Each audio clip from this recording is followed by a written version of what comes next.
Hello everyone, I'm Neha. So in of the previous videos we were discussing about different types of titration, and we did redox titration, we did complexometric also, wherein complexometric was having an importance related to water hardness also. So we were able to determine the hardness of water. So today with respect to that, with relation to that, we are going to estimate another property of water, which is nothing but alkalinity. So if the water is alkaline, if certain ions are present in it, you need to know how much alkaline the water is. And for that we are going to perform a titration. So today's aim is to see how acid-base titration work, and that is especially to find out alkalinity present in water. So obviously the aim today would be to identify those ions. Now as I said that there are certain ions which if are present in water, they render alkalinity to water. So some of them are hydroxide, carbonate, bicarbonates, they are silicates, borates, they are quite basic. But majorly these three ions if present in water, they render alkalinity to water. And if the water is alkaline, we cannot use it for either domestic purpose or for industrial purpose. We need to know what is the pH of the water, right? For that, this experiment is having a significance. If the ions are present, they may be present individually, that only OH minus is present or only carbonate or bicarbonate is present, and at the same time they may be present in combinations like hydroxide carbonate is present, carbonate bicarbonate is present, so they may be present in combinations as well. So today what we have done is we have taken water sample and have mixed two ions, carbonate and bicarbonate in it, and have prepared a sample. So the sample is a mixture of sodium carbonate and sodium bicarbonate, and we need to know how much alkaline the water is. So obviously it's a base since it's alkaline solution. So alkalinity is the ability or capacity to neutralize acid. So obviously we have to take an acid solution here in order to know the basicity.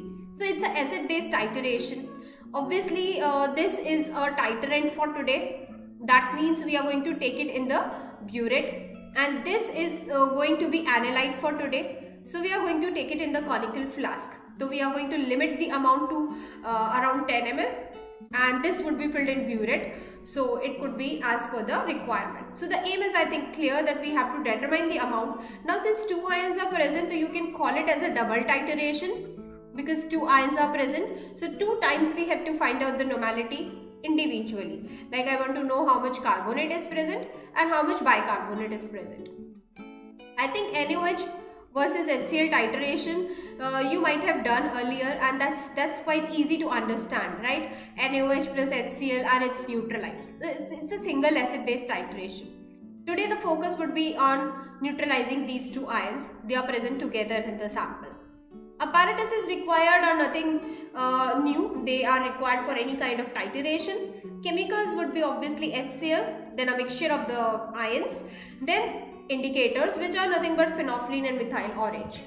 So let us see what we are going to do today. So when I take a sample, pipette out a sample in a conical flask, that is like carbonate and bicarbonate, I have to add an indicator to it. Let's say phenolphthalein you have added, you get a color pink. Now you have to titrate it with acid till it changes to colorless. This is what you do in a titration, right? So as soon as I got a color change, I'll note the endpoint. It is because of phenolphthalein, so I'm just writing a P. So what happens when the reaction is taking place? What reaction is taking place?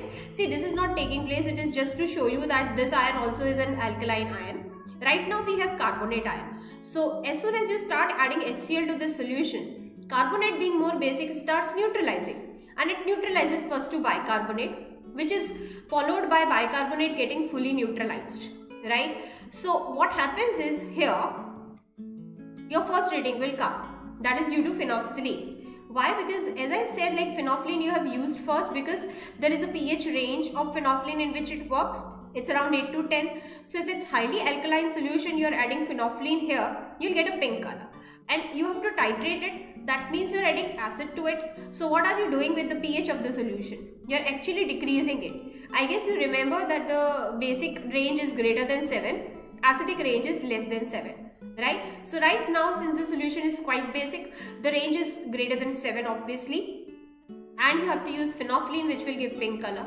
Now enough of the HCl is gone in the conical flask. Enough of the HCl, this much HCl I am talking about is gone. So pH is decreased. Now it has come outside the range of phenolphthalein and it will obviously show you colorless. But now since we know that the reaction is yet not over, half of the neutralization of carbonate is left. Bicarbonate is still there in the conical flask. At the same time, we have also added bicarbonate. Because I guess you remember we have used a mixture of carbonate and bicarbonate. So these two ions are still left. For that, what you have to do, you have to add one more indicator, which is methyl orange. And as soon as you enter methyl orange into the conical flask, you will get a yellow color. And then again you start titration with the HCl till the color changes to orange. And this time also you have to note the reading. So when I say M, that means M covers all the three reactions. So this marks the end of the overall reaction. The carbonate and bicarbonate are neutralized, and with the help of these two indicators, you are able to understand that the reaction is over, and you are able to understand how much H+ is required in neutralizing these ions. So let us see one more time. What are we doing here? Overall, you have taken 10 ml of the sample, right? And I guess you remember your sample contains carbonate and bicarbonate ion, right? So it is in the conical flask. Now you add phenolphthalein to it. Why are you adding phenolphthalein here? Because obviously you need an indicator, first of all. So obviously it is working as an indicator. To indicate the end point, it needs to change the color. But you have to select it using the pH range also. And since phenolphthalein works in this pH range, the solution is quite basic. You can use it here. So as soon as you add phenolphthalein, you'll get pink color. Why will you get pink color? Because in this pH range, phenolphthalein renders pink color, right? So you'll see a color called pink. Now your conical flask is ready with the colored thing. You have to fill your burette with HCl, right?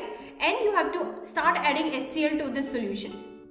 So in this pink solution, you start adding HCl. Why are you adding HCl? Obviously, it's an acid-base titration, right? So when you are having a base, you are having an alkaline solution, you need to add an acid solution. So we have selected HCl for the titration. Now you start adding HCl and you'll note that there is a color change. It will immediately, after some time, it will change to colorless. So now the first color changes are right, pink to colorless, and we have to note the reading here. So let's say the reading is P. Now why it is changed to colorless? You are adding HCl. So when you are adding HCl, what were you doing? You are actually decreasing the pH range, right?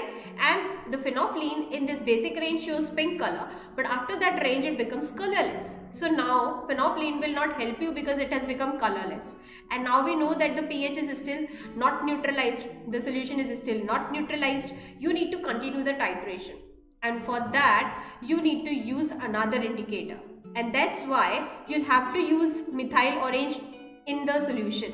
So immediately add methyl orange to the colorless solution. Why methyl orange?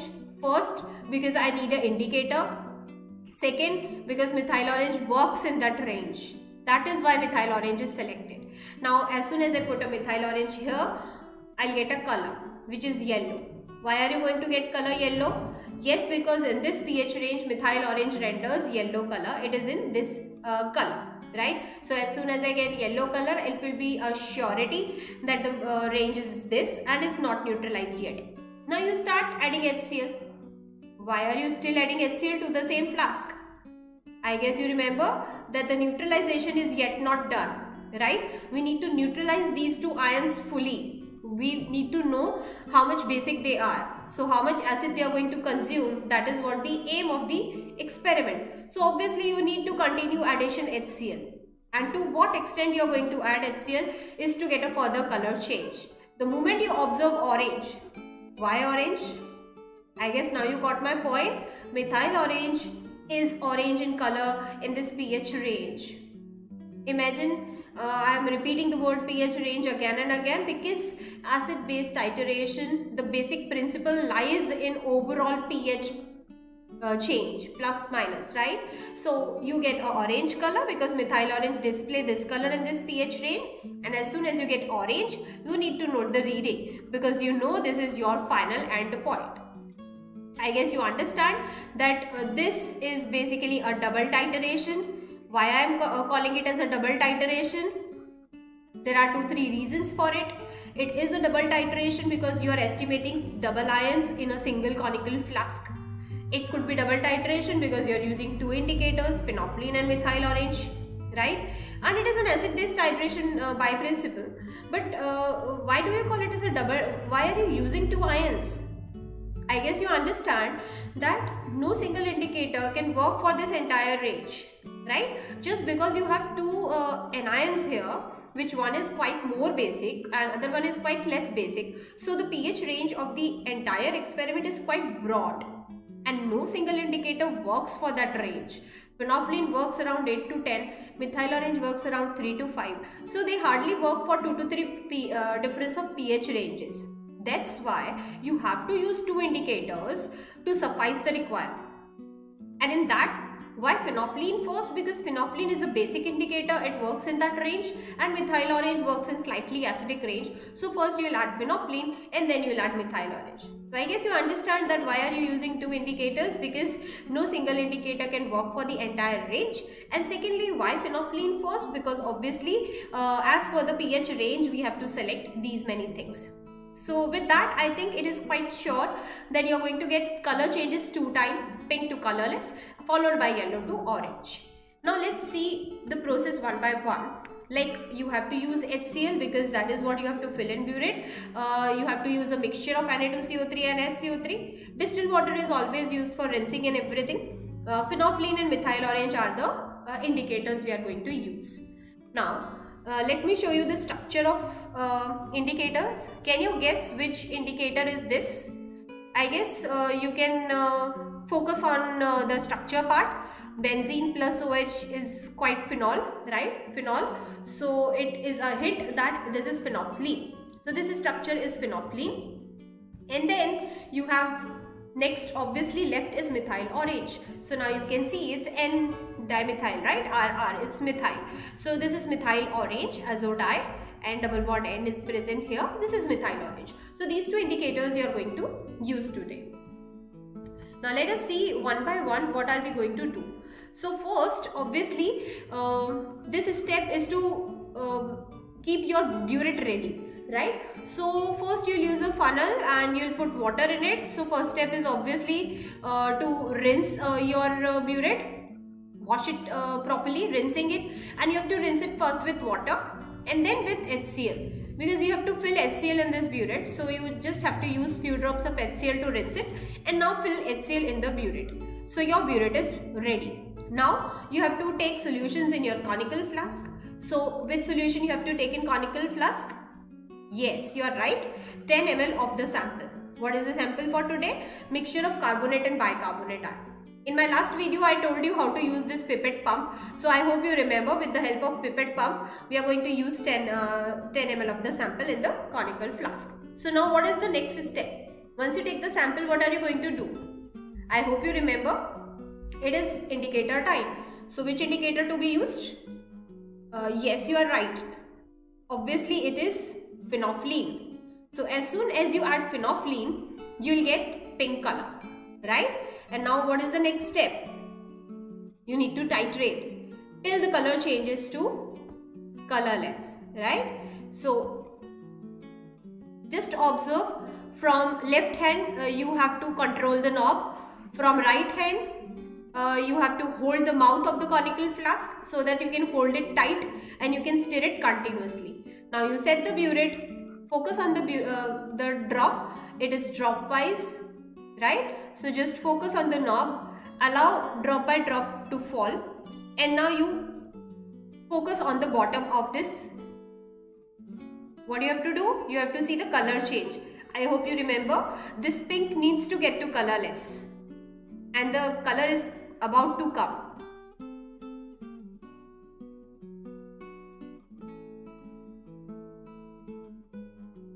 See, it is completely transparent. So now that was your pink. Changed it to this much, which is your colorless. What is the next step? I told you to note the reading here. So obviously we need to see the burette and we need to note the reading. I hope you can note down the reading from here. This is 3, this is 4, and whenever there is a transparent solution, you need to focus on the lower meniscus. This was also discussed in my previous video. So what is the lower meniscus of this drop? It is this. So this is 3.5. If you go down to 6, 7, 8, 9. This is 3.9 and this is 4. So I hope you can focus on the reading is 3.9 ml. So this is your phenolphthalein reading. Now coming to next step, I hope you remember the moment you get colorless, what is the next step? We need to add one more indicator. What is that indicator? Yes, you remembered it correctly. It is methyl orange. Now you have added methyl orange, it is yellow in color. And with the same thing, from left hand, just try to set the knob. From the right hand, hold the mouth. And first you have to take, you have to add it fast to take the pilot reading. And next, when you're going to get your final reading, add drop wise. So now drop wise I'm going to show you. Pilot you can take on your own. So now you have to focus here. I hope you remember that the color change was from yellow to orange, right? Now what I think right now is the color is almost has come. So I have taken a pause here. Now you see, the moment you add one drop more, you will get the color. Now see, I am playing it for one more time. Let me play it one more time. Focus on the color change. What are we taking? Methyl orange, right? Then you have got yellow color. Then you have to titrate it till the color changes to orange. So the moment you start adding this, you'll be able to understand that the color can come anytime. See, here I have a doubt that the very next drop it would be proper orange. So I've just taken a pause to show you that within one drop, now focus. Within one drop, we'll get the desired change. See, this is the last drop and this is what the color change is. So what is the next step? I hope you remember. The next step is to note the reading. So now if you note the reading, we started with phenolphthalein and then we ended up with methyl orange. Now can you note the reading? This is 11, this is 10, right? And if I go by a lower meniscus, I hope you all are able to understand this is 10.9, right? The lower meniscus is touching at the bottom of 10.9, right? So 10.9 we can take as a reading. Now let's go ahead with, I want to revise it one more time so that all of the confusions are clear. So let's see, what was the first step? You took 10 ml of the sample and you added phenolphthalein in it and you got a pink color. What was the amount of HCl added here? Yes, you have not even added a single ml of HCl here. It was 0 ml. So it was pure 10 ml of the sample plus your phenolphthalein, which is pink in color, which shows pink color. Now what is the step next? Next step, you have to add HCl and you will get colorless. Now when have you got colorless? I think you remember the reading was 3.9. Now when you get colorless, what is the next step? You will add methyl orange to it. What color you will get? The color you will get is yellow, right? And what is the amount of HCl you have added up till now? After 3.9, have you added any extra HCl here? No. So it's just like 3.9, the same thing, because the moment I got colorless, I have added a indicator. Now what I have to do? Continue the titration till you get a color change, and the color change I got is orange, right? And what was the reading here? I hope you remember 10.9. So this is what the journey of the entire setup. When I took 10 ml of the sample here, I started with 0 ml. I got my first reading here, followed by my last reading here. Clear? Now let us put it in the observation table and do the calculations. For the final, like you have to use like 0, and then the reading was 3.9. So you can write the difference 3.9. And then for methyl orange also you have to write 0. And then it is 10.9 and it is 10.9. I hope you understand that the initial reading for phenolphthalein and methyl orange would be same. You cannot write 3.9 here for methyl orange just because you have added methyl orange at 3.9. Because I guess you remember that had it been the case here, like this 3.9 HCl is still there in the beaker, right? You have not thrown the solution. You have just added indicator here. So 3.9 HCl is still there in the beaker. Methyl orange will show its color once the 3.9 HCl is gone. So that's the pH range, right? Otherwise it will not show the color. So that means the estimation has started from 0.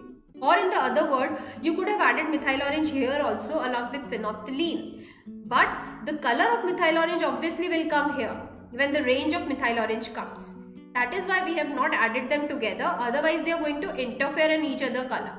You will get off-white color here, pinkish orange, etc. here, right? So the indicator is added for our human for our convenience. We are going to use that color for indicating the end point. So that's why we are adding methyl orange here, because it is going to show me color at that range, not in the starting. So you cannot subtract. If you keep 3.9 here, you have to subtract 10.9 and 3.9 and you will get 7 here, which is obviously wrong, because ultimately HCl was there in the beaker. But I guess you remember in the previous video I told you that the pilot is the first reading, which is just like the average reading. So you have to write the round off number here. So you just have to write 4 and 11 here rather than writing 3.9 and 3.8 something. So now going ahead with the readings, let's say I'll write the reading here. Let's say we started with one more time. We repeated the procedure and we got this reading, right? And then we got one more time this reading, okay? And then one more time we performed and we got this reading, right? Let's say I have written. Now can you tell me, can we take a concordant reading here? Can we take a concordant reading here? Can you say that half of the work was done here, half of the work was done here, so you can write 3.9 and 10.8? No. You need to see that the entire set is common, right? So 3.8, 3.8 and 10. So this is what the entire set is common. So concordant reading for phenolphthalein is 3.8, for methyl orange is 10.8. This is what you have to take. Now coming to the calculation basis, I hope you remember that you have to use this equation, right? And if it is carbonate and if it is HCl, you have to find out N1. V1 is nothing but you have taken 10 ml of the sample. N2 is given that it is 0.1 normal HCl. V2 is the volume of HCl utilized in neutralizing carbonate. So you have two readings today. If you see the reaction, till here it was P, right?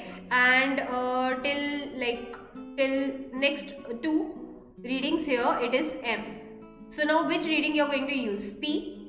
No, you cannot use P directly because this is half neutralization of bicarbonate, carbonate to bicarbonate. What I want here in V2 is the amount of HCl utilized in neutralizing carbonate fully. So I think we would focus on this much H+, because this much H+ is utilized in neutralizing carbonate fully. So with that funda we can take like till here PML was utilized, means 3.8 ml was utilized, and keeping with the same, this reaction will also use the same P. It is going to use the same amount of H+, because if you say overall reaction of carbonate neutralization is always this. If you want to see the overall neutralization, it's twice of H+. So we can safely do that and we can safely double the amount of phenolphthalein. So 2P. This is how it is written here, 2P by 10. Now once you are done with the normality, you have to calculate the amount, and for that you have to multiply it with the equivalent weight. So equivalent weight of Na2CO3 is 53. So you multiply by whatever normality you get and you can convert it into gram per liter. So this is how you have to calculate. Now if I go by the same thing and if I want to know about bicarbonate also, so N1 I have to calculate, V1 would be 10, N2 is 0.1, V2 means volume of HCl required in neutralizing bicarbonate. So what I want right now is the amount of HCl utilized in neutralizing this bicarbonate only, right? So how are you going to find out?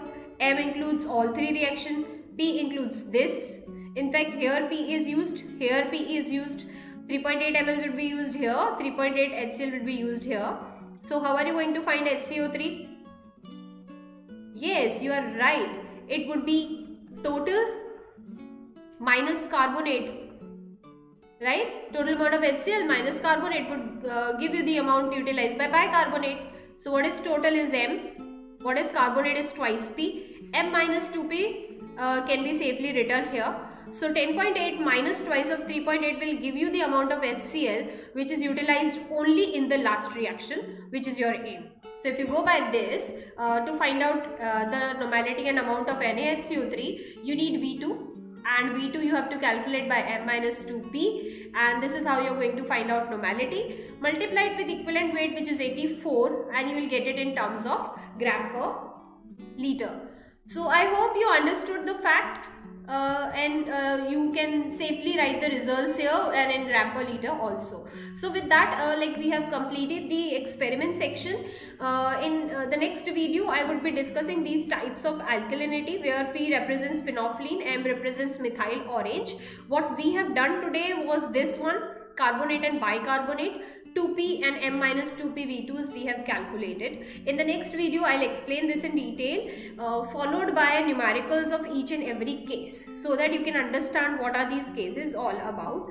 And with that, I think that brought me to the end of the experiment. I hope you remember that all of the experiment, this experiment was based on pH range, and this was the factor on which we decided the indicators phenolphthalein and methyl orange. We got 2 times the color change, we got 2 readings P and M, and using these 2 readings we are going to estimate the type of alkalinity present in the water.